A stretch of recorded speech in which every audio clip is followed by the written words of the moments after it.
Here's everything you need to know when choosing your pump through insurance. So, insurance is offering you a pump. What do you choose? How are you supposed to know? Firstly, take my free Which Pump Should I Get quiz to answer your questions. When choosing a pump through insurance, the first thing you want to do is think about, what do you already have? Number one, is this your first baby? Do you have any other pumps at home? Is this the third pump that you're getting and you're looking for something different? Let's go through all the options that you know exactly what to get when choosing a pump through insurance.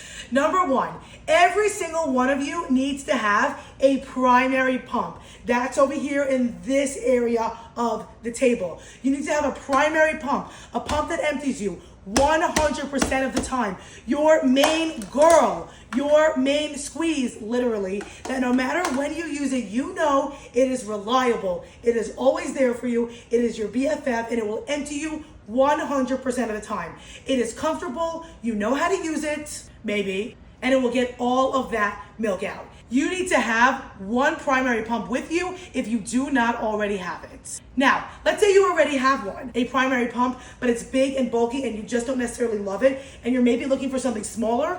There are small portable primary pump options that would be good for you. Now, let's say you have a primary pump and you're honestly just not looking for another one.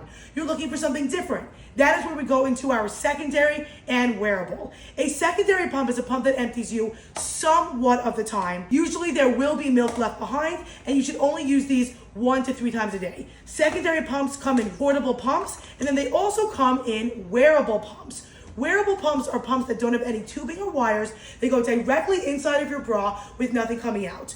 Both secondary and wearable pumps should only be used 1 to 3 times a day, in conjunction with a primary pump or with nursing. So if you have a primary pump and you're looking for a secondary pump or wearable, that can be a great thing to get through insurance. Specifically, wearable pumps are very pricey. So if insurance is going to be covering half or more, this might be a really good time for you to go ahead and get yourself a wearable. So if you don't have any wearables, the price of what it's coming out through insurance is good enough. I would go ahead and get yourself a wearable pump.